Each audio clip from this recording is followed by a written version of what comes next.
Well, before we start, just a little question. Have you ever been to New York? Oh, yes, I have been to New York twice, actually. Long time Well, ago, though. Long time ago. tonight we are going to go to New York twice New York because City.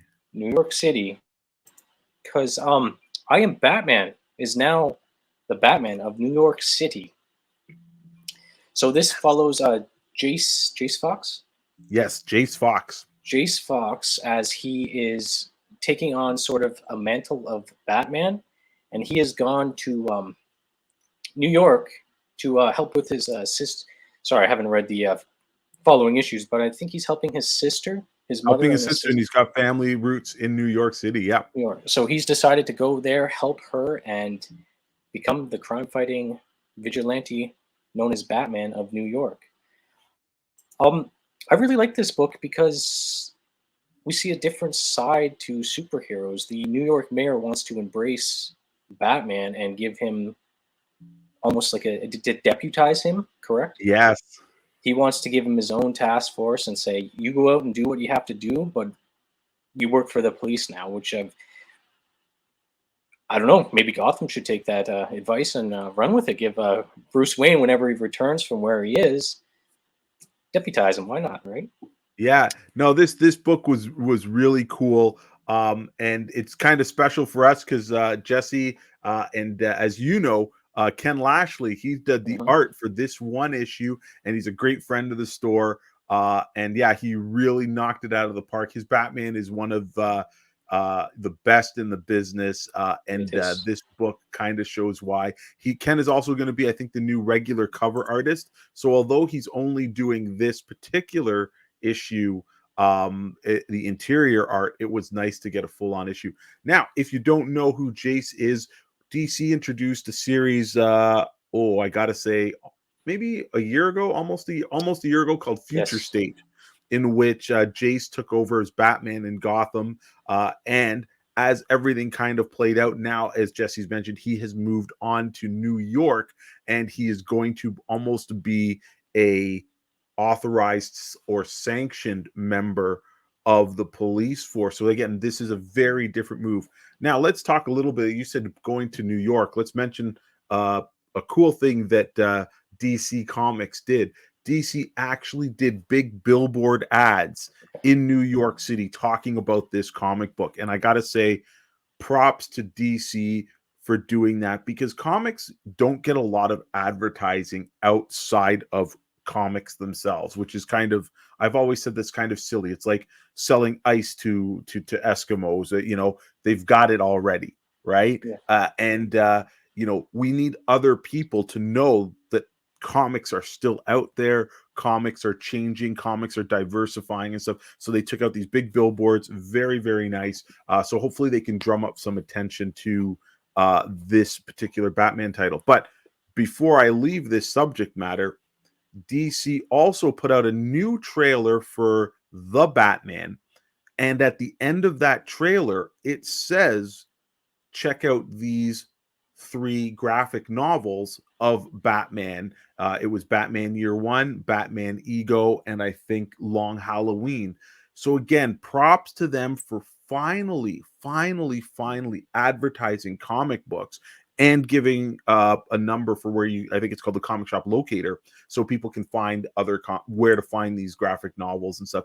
And this is I want to say this is almost a first. Like, usually they don't advertise comics or comic shops in their big media, either movies or television shows and stuff like that. So a step in the right direction for DC. So I want to give them a little bit of applause for that. So Yes, and it when they were posting those billboards in New York, it was almost like street art, and I don't know if you followed it on Instagram or any social media. It was kind of like a scavenger hunt. People were yep, going out looking for them, taking looking for pictures, where and the billboards yeah, would be. Yeah, no, just a great move all around. So yeah, let's hope they continue to do that, and let's hope that they can really drive more viewers and readers to the comic realm, because we know the comics are great. But yeah, so we're talking about I Am Batman #6. As we mentioned, our friend Ken Lashley did it. We're going to bring up those images again to show you yeah. some of the art.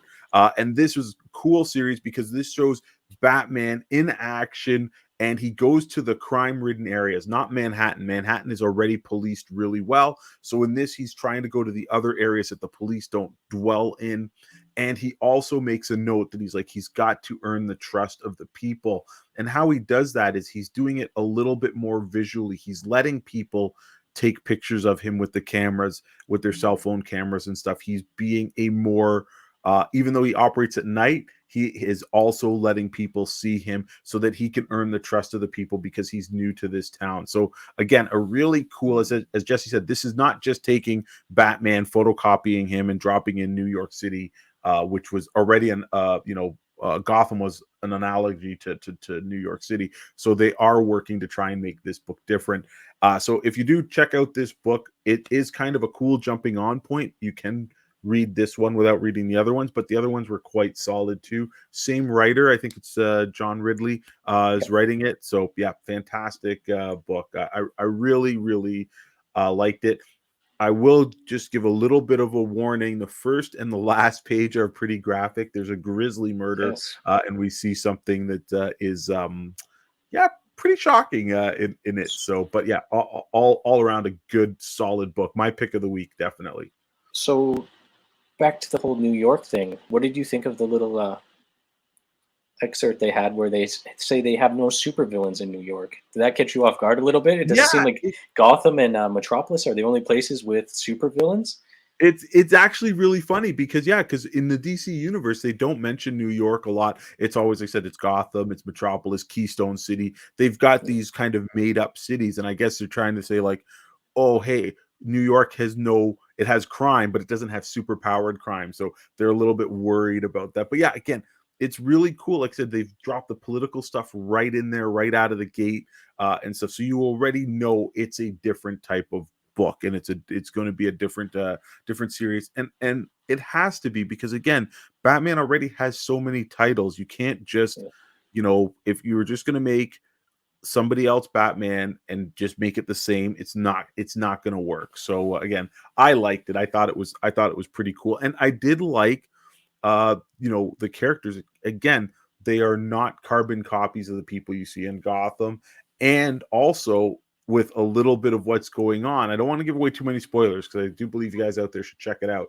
But of course, there's going to be forces that do not want a crime fighter of the level of Batman in there to spoil what they are doing. So we're going to see the people that love Batman, and we're going to see the people that just do not want a vigilante crime fighter in their fair city. So, and circling back to the whole year ago when Jace Fox just first came out, the next Batman is also a very good read. Yes, 6 issues, I believe. It kind of sets up some of the main players in, I guess, the New York. Like we see a detective that got booted out of Gotham. Her name is what's her name? Chubbs. I believe her name is Chubbs, but she got kicked out of Gotham for being kind of a rogue, I guess you'd say. Yep. So we see her again, but definitely pick up the next Batman from the Future and State that's available line. in trade. The Future State, the Batman, next Batman. Yeah, great stuff. And also the cool thing too is this book it's fully in continuity with what's going on in the other Bat titles. And we got to say, like right now, even though DC is publishing a lot of Bat family books, most of them are damn good. Like we mentioned, Detective Comics, amazing. Nightwing is amazing. Batman has been continually good. My gosh, I gotta say, like the past 3 story arcs for Batman have been just fantastic. So yeah, there's lots of really good stuff coming there. So if you like Batman, there's no better time to like Batman. And if you haven't read him in a while, trust me, there's something for you, whether it's in his main book or Detective Comics or I Am Batman or trying something new like Batgirls. Again, I think there's something for everybody. There's 2 Robin books. Nightwing is just a blast. So yeah, there's so much to enjoy for the Dark Knight. As always, thank you for tuning in and continue to check us out. Heroes World online. That is where you're going to find us. All kinds of content. And remember, please, if you can, like, subscribe, tell a friend, help us spread the word.